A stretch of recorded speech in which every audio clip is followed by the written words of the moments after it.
Hi, I'm Pantazi. I got a recent question from a YouTube subscriber, Nixon Chan, and he asked if I was doing a strike on the neck because he was watching one of those videos where I was displaying the targets of the neck, the weaknesses, the way to attack the certain targets, and he was saying, okay, could a punch, a jab or a hook punch be more effective in that neck region?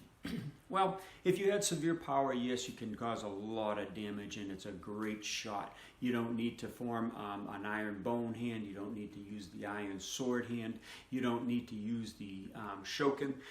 There's many different things you could do. You could work with a tiger claw or single blade of grass, as you've seen in my prior videos. But when you're striking with a fist, what happens is you have this whole surface area that's going to strike in, and you're going to be compressing or contacting the whole muscle, okay, a whole muscle group. And as you do that and the head folds down with that action, that jaw tucks in and comes underneath that fist. So half of your fist is reaching, half of it is not. Now, these specialized hand tools are going to work much better because you're penetrating the tissue. Now, the muscle is going to protect the underlying more vital structures like the nerves and the veins and all of that information in there. All right. If you strike with your whole fist, you take the whole muscle and try to push it into that. Now, the body's going to give, the neck's going to give. Again, you can cause some massive damage.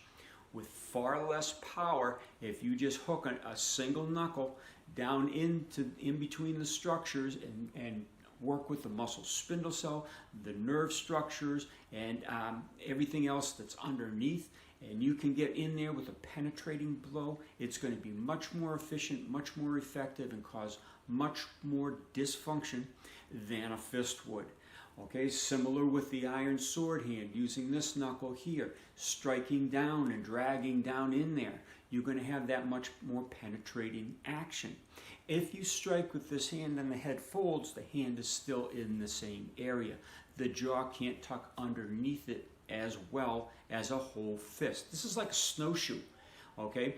And this is going to be like a foot. If you're stepping on snow and you're stepping with a snowshoe, you stay on top.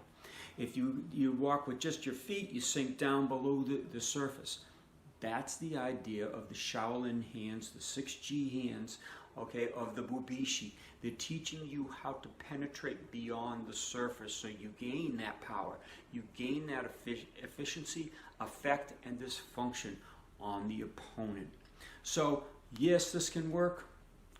Yes, this will work better. He also stated, though, you're going to have to be much more accurate. Okay, it's still a neck.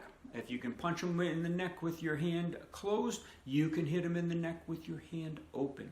And it's all how you train. If you're training boxing, doesn't matter. You're going to have to train to hit him in the neck. Okay, but that's not a great target with the big gloves on him anyway. Okay, it's going to act as more of a snowshoe. This turns into this, turns into this. Okay, so you're going to lose your effect. So again, the 6 Shaolin hands, or the 6G hands of Shaolin, they were designed to penetrate into the body and enact Kyusho.